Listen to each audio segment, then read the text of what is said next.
Antes de ingresar decididamente en esta causa que se conoce popularmente como la causa de dólar futuro, quiero referirme a los pormenores que rodearon la celebración de esta audiencia y que, dadas las circunstancias, bueno, no fueron tan menores.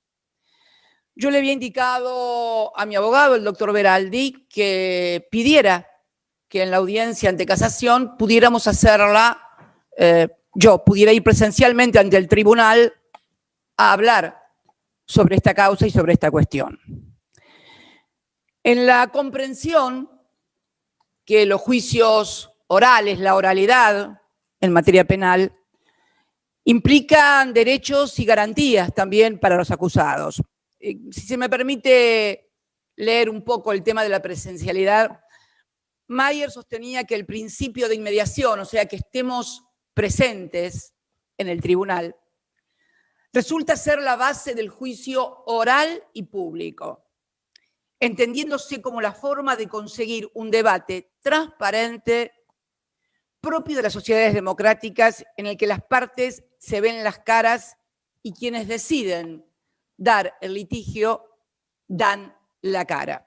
Esto fue lo que motivó mi insistencia en la presencialidad que me fue denegada por ese tribunal. También insistí en la publicidad porque siempre se negó la presencia de los medios de comunicación que ingresaran a la sala, me pasó lo mismo en obra pública, y que pudieran transmitir en vivo y en directo lo que uno está diciendo, explicando, fundamentando. Y en un primer momento también se me negó esto. Luego hicimos insistencia porque hay una introducción de la Comisión de Reforma del Código de Procedimiento que puso en vigencia los artículos del nuevo Código de Procedimiento Penal de la República Argentina que establecen la procedencia de la presencia de los medios de comunicación, y se me concedió eso.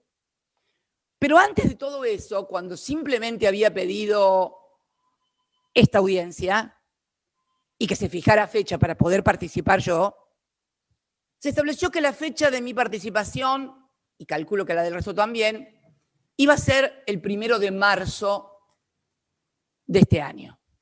Así se notificó. Ya ahí dije, bueno, evidentemente el lawfare sigue en su pleno apogeo. Me preocupa y no puedo no pensar que es lawfare porque si fue un error es más grave todavía. Me preocuparía sobremanera que el tribunal, sus secretarios, sus funcionarios ignoraran artículos de la Constitución Nacional que establecen que todos los 1 de marzo el presidente tiene la obligación, el presidente de la República tiene la obligación constitucional de ir a rendir cuentas sobre el estado de situación del Estado, y obviamente está acompañado por la vicepresidenta, no porque sea la fórmula, sino porque la vicepresidenta de la República Argentina es la que preside la Asamblea Legislativa, tal cual lo marca también la Constitución, donde es convocada por el presidente también figura en la Constitución. O sea, primera cuestión, preocupante que fijen una audiencia para el 1 de marzo para alguien que es vicepresidenta de la República, cuando se sabe que ese día, por la mañana, en el horario que hoy estamos acá, como me vieron todos, el día lunes 1 de marzo, debe haber convocado primero a la Asamblea Legislativa y luego esperar que el presidente ingrese a la Asamblea y sentarse a su lado para dirigir la Asamblea y presenciar el informe del jefe de Estado. Bueno, si fue un error, es también muy preocupante que se desconozca la Constitución. Luego tuvimos el tema de los medios de comunicación, finalmente pudimos acceder. O sea que en realidad todas estas cuestiones que parecen menores y que no lo son realmente, van abonando el camino de lo que hemos decidido en esta causa de dólar futura, denominarla como un ley de in case, no solamente en materia de lawfare, al que luego me voy a referir, sino también en intromisión y manipulación del Poder Judicial en los procesos electorales y en la política en general en la República Argentina. El lawfare, como todos sabemos, no todos, pero por lo menos los que lo sufrimos sí, es esta corriente regional que ha, a través de los poderes judiciales de los respectivos países, estigmatizado a los movimientos populares y a los dirigentes, y que los persiguen. Ya no era necesario encarcelarlos como le pasó a Irigoyen en el año 30, porque, si me permite una digresión, señor presidente, hay toda una cuestión de que las causas de corrupción solamente atañen al peronismo. Bueno, lamento informar que el primer presidente acusado de corrupción y juzgado y encarcelado no fue Juan Domingo Perón, que tuvo que huir del país tras ser derrocado. Fue Hipólito Yrigoyen, primer presidente de la Unión Cívica Radical, cuando la Unión Cívica Radical encarnaba al movimiento popular y nacional. Bien. Ha sido sustituida estos golpes de Estado que casualmente, y para hacer una referencia histórica, fue legitimado por la Corte Suprema de Justicia de aquel entonces, en 1930, instalando la doctrina de facto. Y bueno, allí empezó una serie de golpes militares que sacudieron la Argentina y la región también, donde la seguridad nacional y la persecución a los movimientos populares se hacía a través de las Fuerzas Armadas. La experiencia argentina de Memoria, Verdad y Justicia culminó con un proceso que había iniciado también el presidente Alfonsín con el juicio de las juntas militares, en donde finalmente las cosas, por lo menos en lo que hace a la institucionalidad de las Fuerzas Armadas y su rol, retornó a su lugar de origen. Sin embargo, se dio esta suerte de surgimiento del lawfare. Ya no es necesario desaparecer mediáticamente, materialmente a los dirigentes políticos, sino que con lo mediático se lo suprime. ¿Y cómo se concatena esto? Bueno, el lawfare no es solamente la persecución desde el Poder Judicial, es además la articulación con los medios de comunicación. ¿Por qué? ¿Cómo se hace esto? Únicamente porque los medios de comunicación titulan corrupción, aquel es un corrupto, aquella es una corrupta. No, no, no, no. Cuentan cosas que no existen en los expedientes. O sea, relatan, forman un relato que después no encuentra asidero en las pruebas y en los hechos concretos que tienen los expedientes judiciales que tramitan en el Poder Judicial. Pero claro, ya cuando se deciden las sentencias, tienen que ver con lo que apareció publicado en los medios, pero poco o nada absolutamente que ver con lo que aparece en el expediente. Por eso, el tema de la presencia de los medios de comunicación. Y la presencialidad también porque es bueno siempre conocerle la cara a los jueces, a los fiscales. Yo, por ejemplo, lo estoy viendo a usted, doctora, ahora Daniel Petrone, pero la verdad que su cara no la conocía. Sí conocía a otra integrante del tribunal, la doctora Ana María Figueroa, porque la he visto en los medios de comunicación cuando denunció la presión que había sufrido por funcionarios del gobierno de Mauricio Macri en otra causa que también me tiene por acusada y que es la causa de memorándum de Irán. Ahí le conocí la cara, pero usted no se la conocía, la conozco ahora. Sería bueno que también no solamente apareciera en algún momento mi cara para que pudiera verse en los medios de comunicación, sino también la cara del doctor Daniel Petrone. Al doctor Barrotavenia directamente tampoco, nunca lo vi, ni vi ninguna foto, no lo conozco. Siempre el anonimato de quienes deciden determinado tipo de causas siempre es muy conveniente. Tampoco conozco la cara del fiscal Raúl Ple, que es el acusador. Por eso rescataba las palabras del maestro Julio Mayer, diciendo quienes deciden dar el litigio, dan la cara. Yo siempre di la cara, no solamente acá, he ido a todas las indagatorias que se me citaron, inclusive aquellas que fueron 8 indagatorias, siempre di la cara y la voy a seguir dando además. Bien, esta suerte de introducción que tenía que ver para explicar por qué la presencialidad es tan importante y por qué la publicidad también es tan importante. Ahora vamos a introducirnos directamente en la causa que nos atañe y por la cual estoy sentada hoy aquí acusada. La causa se conoce popularmente con el nombre de dólar futuro y es bueno no solamente referirnos al texto de la causa, sino al contexto en el cual ésta se desarrolló. El texto de la causa sería la acusación que se hizo de administración fraudulenta de los recursos del Estado, en este caso de los recursos del Banco Central, y perjuicio en 55.000, creo que la acusación del doctor Bonadío fue 55.000 millones de pesos. Quiero que todos recordemos esta cifra, por favor.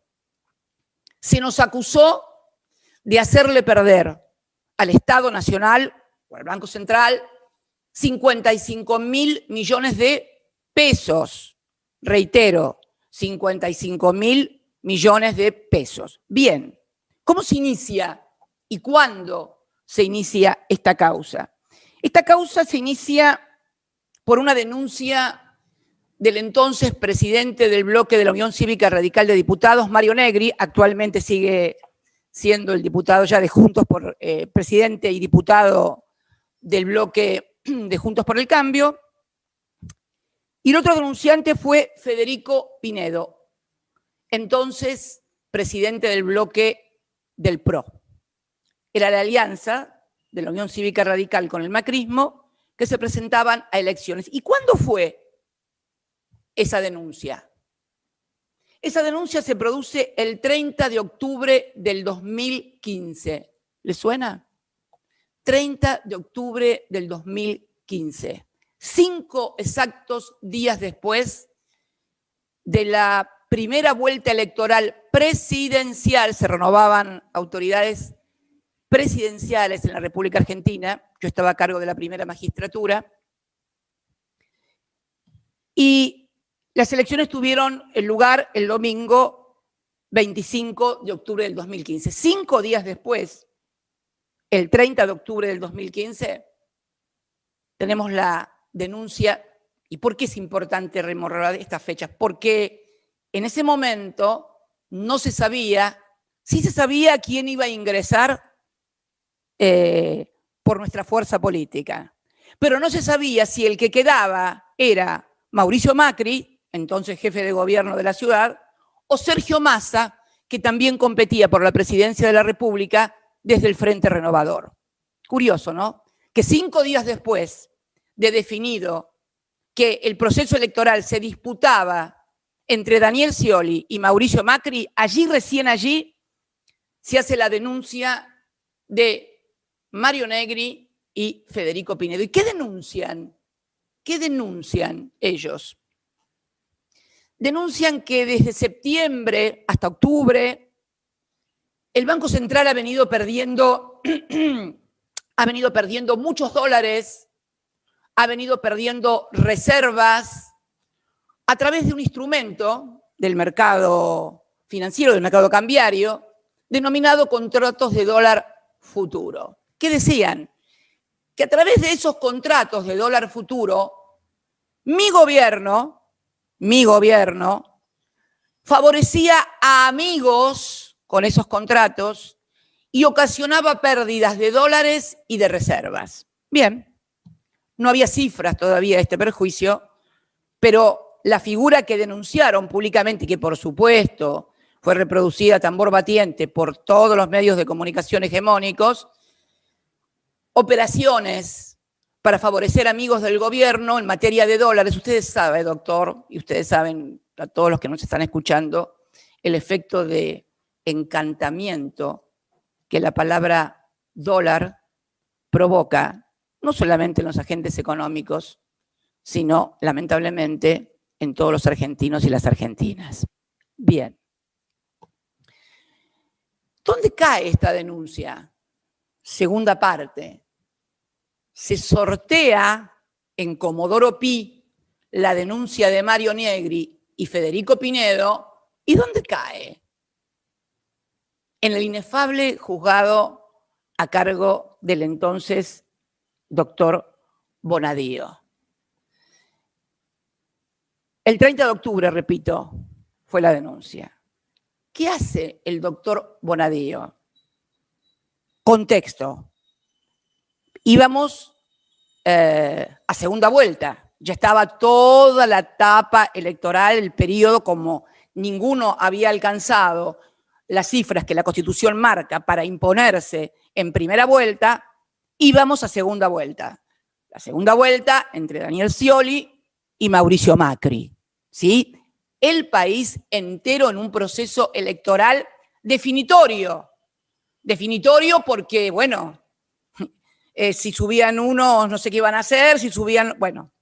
Después vamos a ver cómo ustedes, los jueces, influyen en la vida de los argentinos, que no se dan cuenta que muchas veces las decisiones que ustedes toman van a impactar definitivamente en su bienestar y en su vida. Lo vamos a explicar en este ámbito. Bien, el 17 de noviembre del 2015, 17 de noviembre del 2015, martes 17, a las 12 horas, en plena rueda cambiaria abierta, usted sabe que se abre a las 10 el mercado, cierra a las 15 horas, con todo lo que esto implica, elecciones presidenciales, irrumpe en un allanamiento en el Banco Central, en la mesa de dinero del Banco Central, Bonadío. Obviamente, imagínense, ¿cuál era el objetivo? Provocar una corrida, una devaluación, un desastre para todos.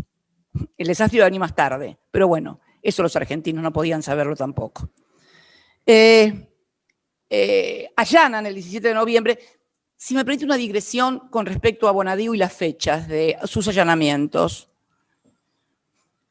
Hoy, cuando me informaron esta fecha, 17 de noviembre del 2015, yo no recordaba exactamente el día, y leí las fechas en que me hizo todos los allanamientos a mí, el doctor Bonadío. Usted sabe que el doctor Bonadío, por una rara, no sé, una rara cosa que pasaba ahí y que sigue pasando muchas veces todavía en Comodoro Pi, todas las causas caían en lo de Bonadío, todas. Ergo Ergolini únicamente fue un juez que tuvo, y después otro juez que me tomó indagatoria, pero obligado por la Cámara de Apelaciones, por Irursum, que era el doctor Casanello. Bien. Pero siempre todas las causas caían en Bonadío. Bonadío allanó las oficinas de Máximo Kirchner en Río Gallegos el día que su hijo, Néstor Iván, cumplía años, a punto tal que su madre ese día, preocupada en Gallegos, yo había viajado a Río Gallegos para el cumpleaños de mi nieto, me preguntó si era posible que en la fiesta de cumpleaños que estaban haciendo en la casa de mi hijo y de su hijo, irrumpiera la policía en un allanamiento en una fiesta de cumpleaños. Dije, no te preocupes, no va a ser eso. La verdad que solo se lo dije para consolarla o calmarla, pero no estaba tan segura cuando se lo dije. Luego me hizo el allanamiento, el primero de los allanamientos que me hace a mí acá es en Juncal, en mi casa. ¿Qué día me lo hace? El cumpleaños de Elena, mi otra nieta, la hija de Florencia. Y el 25 de febrero, que es el cumpleaños, como es de público y notorio, de Néstor Kirchner, mi marido, mi compañero de vida y de militancia, me cita a 8 indagatorias en Comodoro Pi. Bueno, yo creo que es demasiado, pero estas cosas han sucedido y siguen sucediendo todavía en la República Argentina. Bien. Allana el Banco Central, con todo el estrépito y el escándalo que esto presupone, y obviamente esto es el 17 de noviembre, martes 17 de noviembre. ¿Qué pasaba ese domingo que seguía a ese martes? Balotaje en la República Argentina. Así fuimos a elecciones los argentinos y nuestro espacio político en general en el 2015. Por eso digo que no solamente lawfare, es también intromisión y manipulación de procesos electorales y de la política en general por parte de ustedes como miembros del Poder Judicial. Creo que los hechos que estoy relatando me eximen de mayores explicaciones. Esto no es una cuestión de ideología. Se puede ser de derecha, de izquierda, del centro o apolítico. Pero estos hechos sucedieron estos días en medio de un proceso electoral. Esto es objetivo. Me acuerdo que alguien le preguntó a algún periodista si esto no significaba una intromisión al proceso electoral, y el inefable Bonadío le respondió que él no podía cerrar su juzgado porque haya elecciones. Así el Poder Judicial de la República Argentina. Bien, comienza la causa y acá viene la segunda parte del texto y contexto. El día 13 de abril me cita a indagatoria, ya hablaba de administración infiel, si mal no recuerdo. No quiero leer porque son administración infiel. El día 12 anterior lo había citado a quien era mi ministro de Economía, el doctor Axel Kicillof, y que hoy es el gobernador de la provincia de Buenos Aires y que también va a hablar después de esta intervención mía con cuestiones mucho más técnicas y precisas para tener en cuenta qué es lo que pasó. Y comienza a desarrollarse una suerte de cuestiones que uno va enterándose con el correr de los días, mientras la procesan, mientras la citan, y resulta ser que no había ningún amigo del gobierno en los contratos, no del gobierno saliente por lo menos, no del gobierno saliente, no había ningún amigo de mi gobierno entre los que habían comprado y contratado dólar futuro. No, no, no. Estaban todos los amigos de quien ya era presidente de los argentinos, de Mauricio Macri. Es más, había funcionarios de su gobierno. Y concretamente quiero referirme a Quintana, Mario Quintana creo que era el nombre, recuerdo el apellido, me parece que era Mario Quintana. Mario Quintana, entonces vicejefe de gabinete, era el segundo de Marcos Peña. Él sí había contratado dólares a futuro. Y no solamente los había contratado sabiendo que iban a devaluar, como se comprobó después que devaluaron, sino que además participó un domingo, 13 de diciembre, si mal no recuerdo en mi memoria, domingo 13 de diciembre del 2015, un domingo sé que era, porque esto fue lo que nos llamó la atención cuando nos enteramos, qué funcionarios tan bárbaros que van a trabajar hasta los domingos, reunidos en la Casa de Gobierno con el titular del ROFEX, que es el mercado de Rosario, que interviene precisamente junto al MAE en ese momento en el mercado cambiario y que es el que toma los contratos de dólar a futuro, que los formula, arreglando la tasa de interés que le iban a pagar a esos contratos de dólar futuro. ¿Se entiende? Lo voy a explicar nuevamente. Cristina Fernández de Kirchner, acusada de que con los contratos de dólar futuro beneficiaba a sus amigos. La realidad era que ningún amigo mío, ningún funcionario de nuestro gobierno tenía contratos de dólar futuro. Los que los tenían eran los amigos de Macri y sus funcionarios. Y cuando llegaron al gobierno, pactaron la tasa de interés que le iban a pagar a sus propios contratos que ellos habían hecho antes sabiendo que iban a devaluar.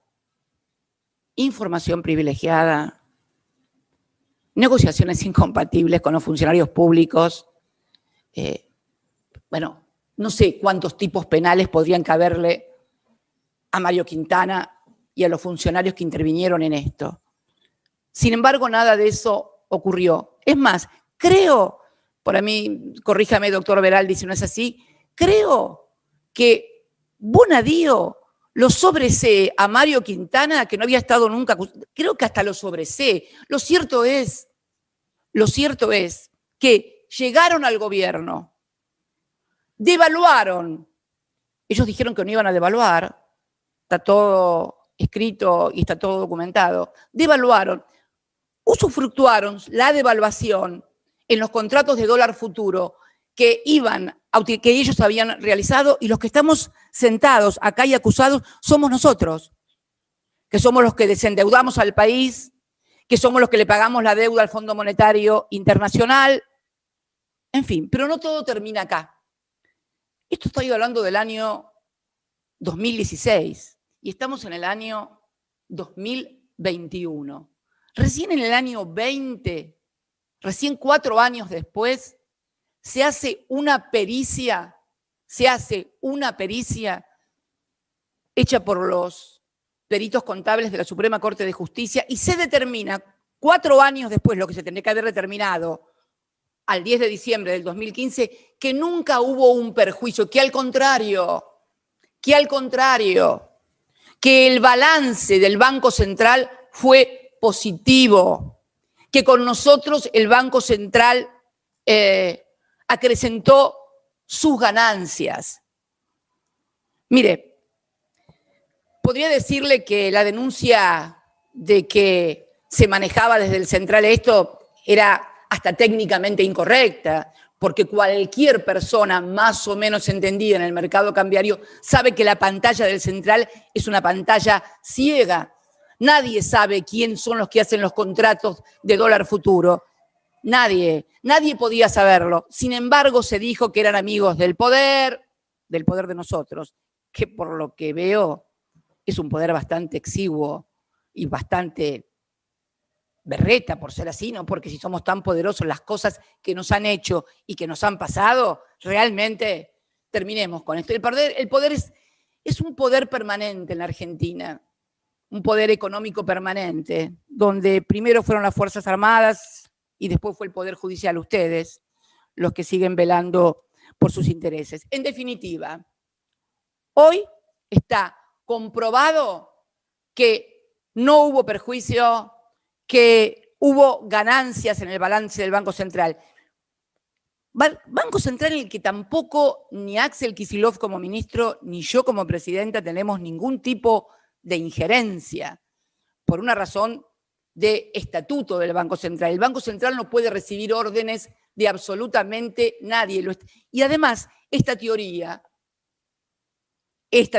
que es la teoría del alter ego que querían derrumbar los bonistas diciendo que el Banco Central es exactamente lo mismo que la Argentina, la puso prácticamente en crisis Bonadío, pero como ya iban a arreglar con los bonistas, tampoco había ningún problema. ¿Qué es la teoría del alter ego? Los bonistas decían que el Banco Central es el alter ego de la presidencia y que por lo tanto los recursos del Tesoro Nacional son lo mismo que las reservas del Banco Central. ¿Cuál es la diferencia?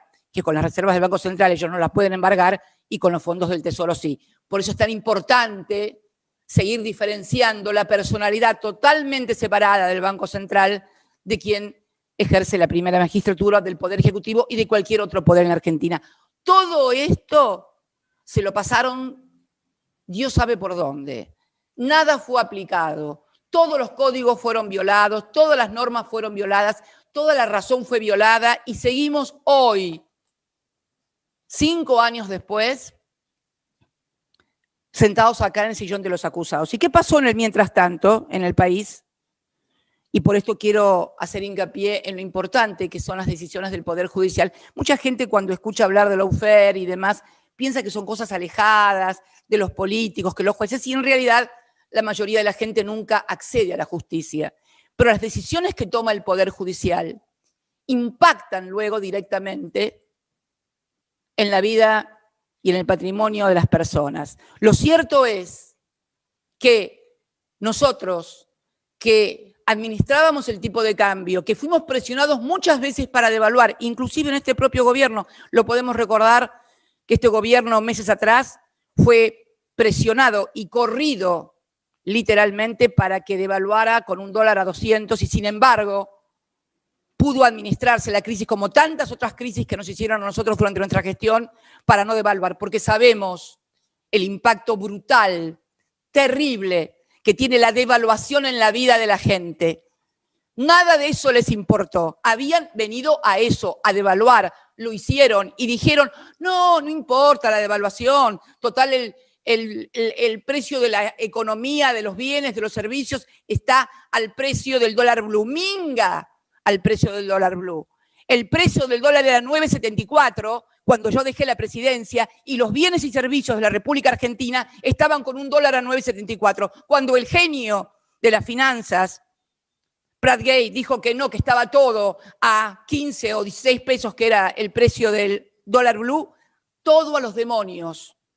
Hicieron una devaluación de, no me acuerdo si era el 40, el 60%, catastrófica. Vinieron para eso. Y ustedes, el Poder Judicial, contribuyeron a que ese gobierno ganara las elecciones e hiciera lo que hizo después. Ustedes también son responsables de lo que pasó y de lo que está pasando en la República Argentina.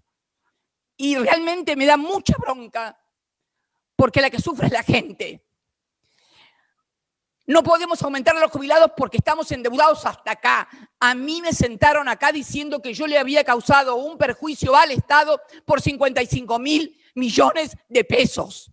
Y volvieron a endeudar al Fondo Monetario Internacional, lo trajeron de vuelta. Néstor lo había sacado del país y lo volvieron a traer con 44.000 millones de pesos para ayudar a la campaña presidencial de Macri. Y ni así pudieron. Hoy los argentinos debemos 44.000 millones de dólares más y ustedes también son responsables. No miren para otro lado, porque ustedes causan también, junto a los medios de comunicación, climas en la República Argentina que finalmente impactan en los agentes económicos y en la economía. Y así estamos. Y no es la primera vez que nos pasa.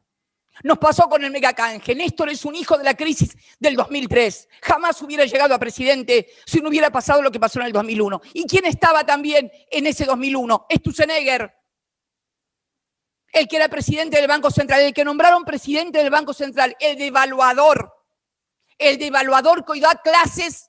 hoy da clases en la Universidad de Columbia. Y claro que va a seguir dando clases en la Universidad de Columbia. Lo sobreseyeron en anteriores causas que tuvo cuando fue partícipe también de lo que pasó con el megacanje, aquella mega devaluación que casi nos puso el país patas para arriba.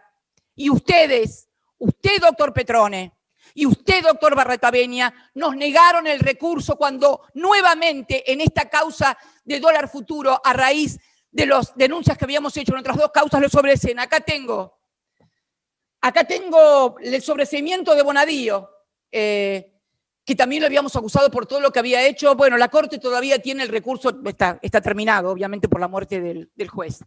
Pero acá tengo todavía el tema de Sturzenegger, Federico Adolfo. Nosotros presentamos un recurso extraordinario federal en otra causa, pero que está también en esta sala, en su sala. Y nosotros presentamos un recurso apelando el sobreseimiento de Sturzenegger, que ya lo habían sobreseído en el 2001, y lo volvieron a sobreseer, y seguramente va a venir por alguna tercera vez y volverá a hacer lo mismo. Esto fue tramitado en el juzgado del entonces doctor Torres. Torres lo sobreseyó. La Cámara de Apelaciones, integrada por los inefables Bruglia, Bertuzzi y Llorens, también le confirmaron el sobreseimiento, y usted y Petrol y Barretaveña nos negaron el recurso de apelación ante la Corte de ese sobreseimiento de los endeudadores seriales del país, de los que sí han cometido delito. Díganme si ustedes no tienen que ver en lo que pasa en el país. Lo sobreseyeron en el 2001 y ahora lo vuelven a sobreseer. Y el señor sigue dando clases en Colombia. Y el presidente que nos volvió a endeudar, devaluando y devaluando, va a ver partidos de fútbol a Qatar. Y nosotros, Axel Kicillof, mi ex ministro de Economía, hoy gobernador de la provincia de Buenos Aires, sentados acá conmigo, junto también a Pese, presidente del Banco Central, fue mi vicepresidente del Banco Central y de Néstor durante 12 años y medio. ¿Cómo que no tiene que ver? Que se despabilen los argentinos de una buena vez por todas. El Poder Judicial incide todos los días en la vida de los argentinos, en las mujeres que masacran, en femicidios espantosos, cuando ustedes como jueces y fiscales se quedan sentados y no pasa nada, y no hacen nada. En los que quieren justicia porque tienen recursos presentados en quiebras, como decía el otro día, lo describió muy bien el presidente en el mensaje del 1 de marzo, cuando habla claramente de cómo incide el Poder Judicial en la vida de la gente. Y en este caso puntual de dólar futuro, algo que tanto influye en la vida de los argentinos, y en el endeudamiento. Permítame decirle que ahora escucho cosas que no escuché en aquel entonces. Ahora escucho a varios periodistas decir, bueno, no, esto es la verdad que dólar futuro, la verdad que dólar futuro no es una cuestión judiciable, es una cuestión de políticas de Estado. Ahora dicen que no se pueden enjuiciar políticas de Estado. Sospecho que están diciendo esto a partir de que el presidente decidió iniciar querella criminal por el criminal endeudamiento que tomaron con el Fondo Monetario Internacional en el 2018. Sospecho que van a querer decir, bueno, dólar futuro, no es igual, no es igual. Acá, en esta causa, no hubo ningún perjuicio económico. Acá, los contratos de dólar futuro que se instrumentaron durante la gestión nuestra hasta el 2015 eran de acuerdo a las normas que establece este contrato. Lo que hizo Mauricio Macri con el préstamo al Fondo Monetario Internacional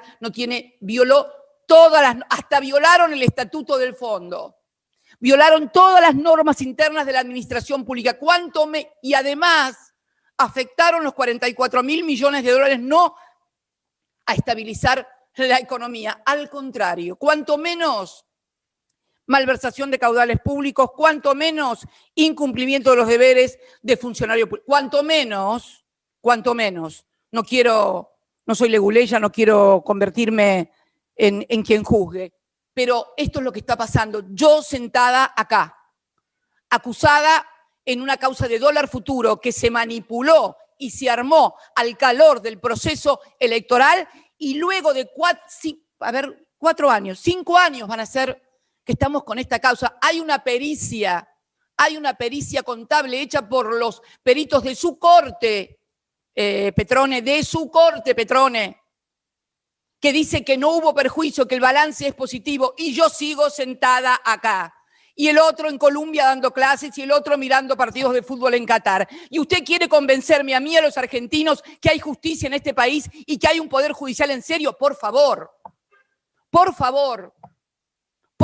mire, creo que cuando me sigan en el uso de la palabra, el gobernador Kicillof y el presidente del Banco Central, el licenciado Pese, van a explicar todas las cuestiones técnicas. Pero yo quería decir esto, y además quiero decirle algo para finalizar. El contexto en el que estamos hoy. Estamos en un contexto, así como estábamos en un proceso electoral de contexto, hoy estamos en un contexto también muy particular. En un contexto donde, por ejemplo, el presidente de Casación, el doctor Gustavo Hornos, que preside la Casación, que todos ustedes integran, se comprobó que iba a reunirse con Mauricio Macri en la Casa Rosada. Yo sé que ustedes piensan, porque leí en los diarios, que le han pedido que renuncie a la presidencia, pero la verdad que debería hacer algo más. ¿Y sabe por qué le cuento? Porque también a mí me acusaron de reuniones con el doctor Casanelo en Olivos. Debe estar enterado, porque todos los medios de comunicación de este país decían: Cristina se reunió con Sebastián Casanelo en Olivos. Es más, hubo testigos que afirmaron el día y la hora que lo hicimos, hoy procesados por falso testimonio. La verdad que la primera vez que vi a Casanelo fue cuando me citó a indagatoria, obligado por el doctor Martín Irursun, el autor de la doctrina de, ¿cómo era? Poder residual, ¿no? O sea, prisión preventiva por el peligro del poder residual. Fíjate, prisión preventiva por ejercicio de poder residual. A mi secretario, que lo estoy viendo acá, entonces mi secretario, el doctor Mariano Cabral, hoy prosecretario administrativo de este cuerpo, El doctor Martín Irursun en persona lo citó como testigo a la Cámara Federal en Comodoro Pi para que dijera si Casanelo había ido a Olivos. Obviamente no ha ido a Olivos, nunca lo fue. Ahora bien, se comprobó que todo eso era mentira. Pero está claro que si se hubiera comprobado que era cierto, era una conducta penalmente reprochable.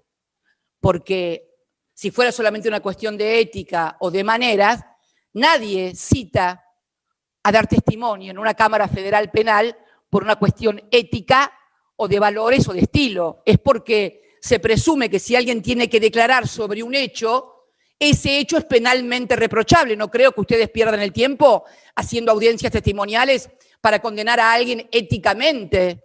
Calculo que hacen audiencias testimoniales porque se trata de hechos penalmente reprochables y por lo tanto hay que investigar. Bueno, es exactamente lo mismo que hizo Hornos. ¿Qué van a hacer con Hornos? ¿Le van solamente a pedir la presidencia? Fue 5. Ahí decían que Casanelo había ido una vez a verme. Acá fue 6 a verlo a Macri. ¿Va a seguir siendo miembro de la casación? Porque si renuncia a la presidencia, termina integrando su sala y va a votar, como ya sabemos que votó en las causas mías, que coincidía cada vez que lo iba a ver a Macri, un sablazo en la cabeza a Cristina. Va a seguir siendo, pero mira vos, y nos quieren convencer que ustedes son imparciales y que nos juzgan imparcialmente. La verdad, doctor, es un espanto. Pero seguía con esto de el tema de la importancia del Poder Judicial en la gente, ¿no? Y el contexto. Estamos con este contexto. O con lo que pasó ayer, no, ayer fue, creo. ¿Cuándo fue lo de Stornelli? Antes de ayer. Bueno, yo lo vi ayer recién. Ayer me tocó ver y escuchar al señor fiscal de la Nación. Había escuchado y se había comprobado que le había querido poner droga en el ejercicio de su fiscalía a el ex marido de su mujer. Había escuchado lo de la extorsión, había escuchado de las amenazas. Es la metáfora perfecta. Ayer este hombre en un programa de televisión amenazó literalmente al presidente de la República. Porque le dijo algo así como: nos vamos a ver cuando él deje de ser presidente, nos vamos a ver ahí de hombre a hombre, no, de fiscal, porque evidentemente sigue siendo protegido por el Ministerio Público Fiscal de Casal y por todo el Poder Judicial, que se callan la boca ante el escándalo que significa que siga siendo fiscal. Amenazó al presidente de la República para cuando Alberto deje de ser presidente, ya te voy a ver. ¿Sabe dónde lo va a querer ver? En un sillón para tomar la indagatoria. Eso es porque es la metáfora perfecta de lo que ustedes hacen. Esto es lo que hizo este señor Stornelli, que sigue siendo fiscal de la Nación, y siguen queriendo convencernos a los argentinos de que el Poder Judicial es independiente. En este contexto, además, estoy sentada todavía hoy acá de acusada en la causa de Dólar Futuro. Y yo creo, sinceramente, señores integrantes del tribunal o de la sala esta, no sé cuál es, de casación, que estamos en un momento muy grave institucional de la República Argentina. Ustedes no pueden seguir comportándose como una corporación, porque además, con la ventaja de ser perpetuos en el poder, porque si bien la Constitución marca el límite de los 75, siempre encuentran algún otro juez que les da una cautelar, un amparo, y siguen después de cumplir 75 años, porque sabe que va a llegar un momento de crisis tan grave que va a ser revisado la totalidad del poder. Porque no hay posibilidades de una vida democrática, sana, con este ejercicio de un poder, con funcionarios que parecen que constituyen una aristocracia. Nosotros, los políticos, las políticas, cada 2 años vamos a elecciones. Todos los cargos que he ocupado en mi vida, todos, doctor Petrone, todos fueron votados por la gente en elecciones democráticas. A mí no me dio acuerdo el Senado y me propuso el Consejo de la Magistratura. A nosotros nos ha votado la gente y nos sigue votando o no nos seguirá votando, no importa. Pero somos un poder profundamente democrático. ¿Que hay mala gente? Seguramente que sí. ¿Que hay corruptos? Claro que sí. Y dígame, en su poder judicial, ¿no hay corruptos? ¿Todos pueden dar cuenta de cómo viven, de qué viven y dónde viven? ¿Todos y todas? No sé, pero claro, ¿cómo lo voy a saber? Si los que tendrían que investigarlo son ustedes mismos. Nadie se investiga a sí mismo. Nadie se investiga a sí mismo. Nadie. Con lo cual no voy a poder saber nunca si hay algún enriquecimiento ilícito en algún juez porque recibe dádivas, porque lo investiga otro juez. Este es el sistema que está podrido y perverso y que es necesario que todos pongamos el esfuerzo para corregirlo, para transformarlo. Porque no se puede seguir con un país donde nos vienen a endeudar cada 20 años o cada 10 años viene uno, nos endeuda y después lo sobreseen y vuelve a hacer lo mismo. Esto es lo que está pasando y en esto tienen responsabilidad ustedes. Yo seguramente después de mí va a hacer uso de la palabra Axel Kicillof y Miguel Pese, que van a dar seguramente mejores especificaciones técnicas de las que puedo dar yo, porque además ese es su métier, ha sido su profesión durante años y lo han hecho muy bien. También, y permíteme una digresión, que Axel Kicillof, que fue mi último ministro de Economía, hoy es gobernador de la provincia. No hay otro caso de que alguien que haya tenido el nivel de exposición y que haya sido ministro de Economía haya llegado a un cargo electivo de la importancia de ser gobernador de la provincia de Buenos Aires, donde se congrega el 40% de la población. Tan mal no le debe haber ido a la gente con nuestras políticas en los 12 años y medio para que hoy Axel sea gobernador de la provincia de Buenos Aires. Y termino diciéndole que mi abogado me había dicho, bueno, y tenés que pedir el sobreseimiento. Leía hoy en los diarios y Cristina va a pedir el sobreseimiento. ¿Sabe qué? Yo no voy a pedir ningún sobreseimiento. ¿Sabe qué, doctor Petrone? Yo voy a pedir que apliquen la Constitución, que apliquen los códigos de fondo y de forma. Está todo escrito, no tiene que inventar nada. Aplicar la ley, que es lo que vengo reclamando desde siempre. Apliquen la ley y lo que dice la Constitución. A todos y a todas, no solamente en un ejercicio donde se articulan con los medios de comunicación para decir lo que no es o para tener pruebas que no existen en ninguna parte del expediente. Por eso quiero agradecerle finalmente, me hubiera gustado hacer esto personalmente, lo reitero, quiero agradecerles la posibilidad de haber expuesto ante ustedes y bueno, no les voy a pedir el sobreseimiento. Hagan lo que tengan que hacer. Muchas gracias.